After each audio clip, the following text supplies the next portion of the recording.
Hey everybody, this is the Mage of Ancients, and I'm here with my July 2018 update for my Ancient Gear deck profile. I have to apologize for not giving you guys this deck profile update sooner. I was just pretty busy with a lot of things in my life lately. But I'm here to give you guys this deck profile update now. I have been reading your comments for my last deck profile update on the Ancient Gears, and through testing I have come to realize that those suggestions you have given me are actually pretty good suggestions. So if you guys have suggested to me some certain engine or a certain card to incorporate into my deck, you guys are going to be seeing those suggestions in my deck profile today. But of course, this is not the only deck profile update I'm going to be doing. I'm also going to be debuting a couple of new decks very soon.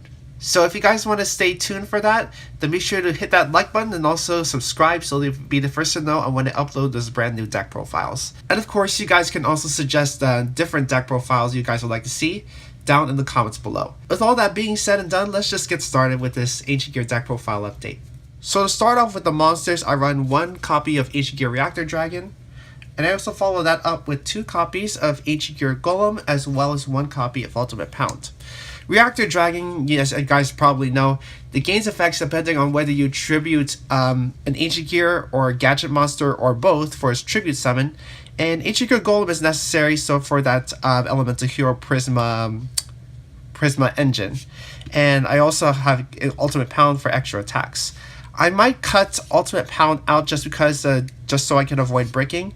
But you want to run at least one Ancient Gear Golem just so you can get that hero engine going. You know, Elemental Hero Prisma, reveal a fusion monster, then send an Ancient Gear Golem off that. So then after that, of course, you gotta run 3 copies of this card, Ancient Gear Wyvern. If it's normal or special summon, then what you can do is that you can use it to search out any other Ancient Gear card in your deck. Could be an Ancient Gear box, so you could combo it off and search an Ancient Gear frame off of that. Or it could be anything else. It could be Ancient Gear Fusion as well. Then I run 2 copies of Ancient Gear Hunting Hound. You can normal summon it, but even if you normal summon or special summon it, you can use it.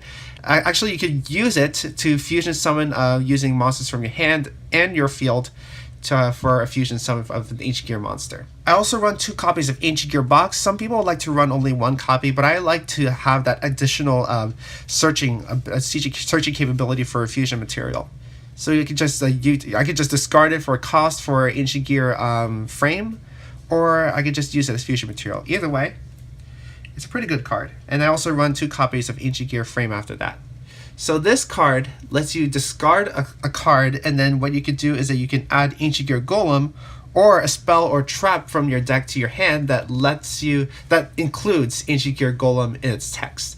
In this case, Ancient Gear Fusion. So after that, I don't run the Predaplant engine anymore. I think it's actually pretty slow.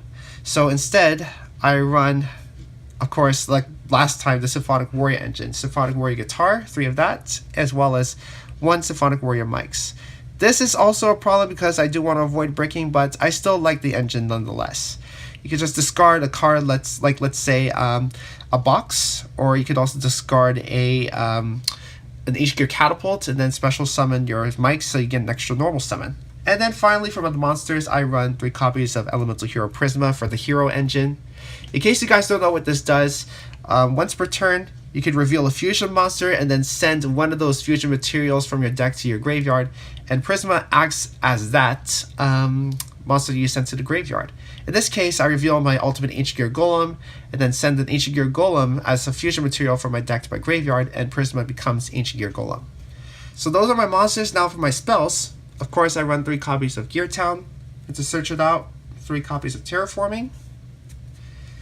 And then after that, 2 copies of Ancient Gear Fortress, added protection for your Ancient Gear monsters. Basically, your opponent cannot activate cards and effects in response to your Ancient Gear's effects. And yeah, you know. And when it's destroyed, you can also special summon an Ancient Gear monster from your hand or graveyard, but you cannot special summon monsters from that point on, except for Ancient Gear monsters. But you're not going to be, wouldn't say that you would be going into that effect as often as you think, that second effect, where you can special summon an Ancient Gear monster.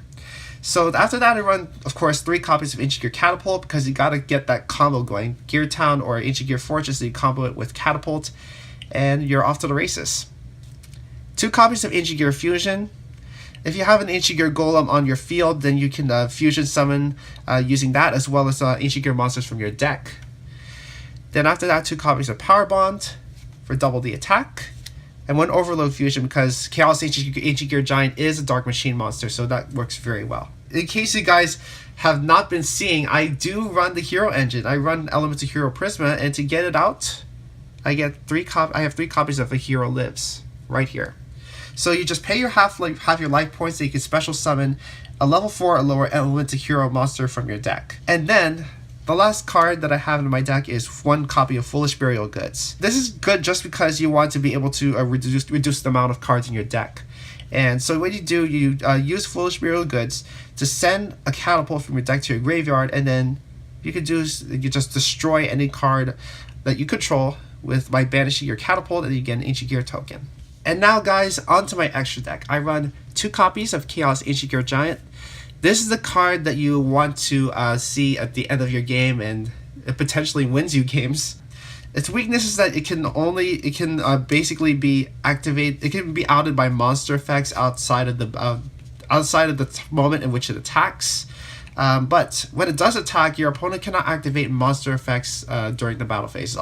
It's also completely unaffected by spells and traps. So if you guys try to activate Mirror Force, it cannot do that. If your opponent tries to activate Swift Scarecrow or Karibo, for example, when this card attacks, then it cannot do that. So this can potentially out Blue Eyes Chaos Max Dragon, just so you guys know. I also run 1 copy of Ultimate Ancient Gear Golem. It's the Prisma target, and it's also a really great card to have in pretty much any Ancient Gear deck, of course. And I also run 1 Ancient Gear Megaton Golem. It gains attacks depending on the number of Ancient Gear Golems and Ultimate Pounds used in its fusion summon. I also run 1 copy of Ancient Gear Howitzer. I don't think you would necessarily have to resolve this effect more than once per duel. It's just a good card to have, just so you can reach whatever cards that you need to when it's destroyed by battle. And then, yeah. And now guys, this is my side deck. It's not set in stone, but I figured that it's only fair to show you guys what I have so far. Of course, the meta is always going to be changing, so this side deck is going to change as well. So be sure to use my side deck as a stepping stone or a foundation as to what you want to incorporate into your own side deck. So here we go. 3 copies of Ghost Reaper and Winter Cherries. Even in this meta, I still think that Ghost Reaper and Winter Cherries is a great card to have. It outs the problematic cards like ABC Dragon Buster if people still play ABC, and it also outs Spiral in case Spirals ever come back. But in the meantime, I'm going to keep going with my extra deck. My side deck, actually. 3 copies of Effect Veiler. You can bump that down to 2 if you want. You can also incorporate Ash Blossom and Drone Lockbird into these as your hand traps instead of these 2, sorry. And I also have 2 copies of Shared Ride. This is actually a new tech that I want to incorporate into my side deck just because it's a really good card. It's basically Max C, except instead of every time your opponent special summons, its effect activates every time your opponent adds a card from his or her deck or graveyard. So then you can draw a card afterwards. So after that, I run 3 copies of Call by the Grave, of course, if your opponent tries to activate any hand traps against you. I also sided my 2 copies of Twin Twisters, but you guys can incorporate this card into your main deck if you want to, just because it's good spot removal. And just like Tornado Dragon, it's good for destroying your own spells and traps as well. And I also run 2 copies of Solemn Strike. So that's it. That's my side deck, right? Yeah, 15 cards. Of course, this is not the best side deck in the world, but you can incorporate your own suggestions if you want to. You don't have to go exactly with what I picked.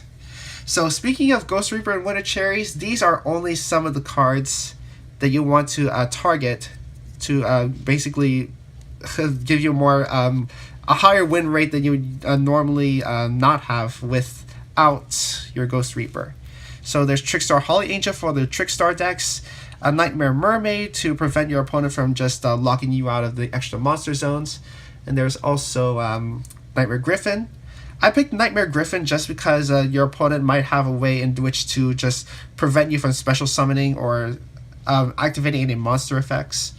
And I also have Isolde for the Gouki decks, and potentially the hero decks as well. And of course I have the Sky Strikers right here. Sky Striker Kagari, and Sky Striker Shizuku.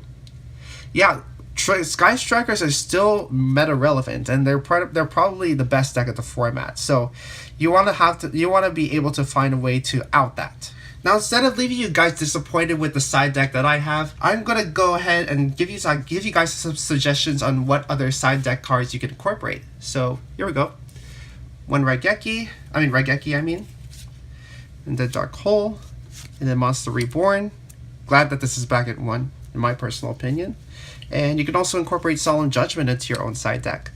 Of course, it's not always going to be the best card to incorporate just because of the new time restraint rules. But Solemn Judgment is still a pretty good card to use.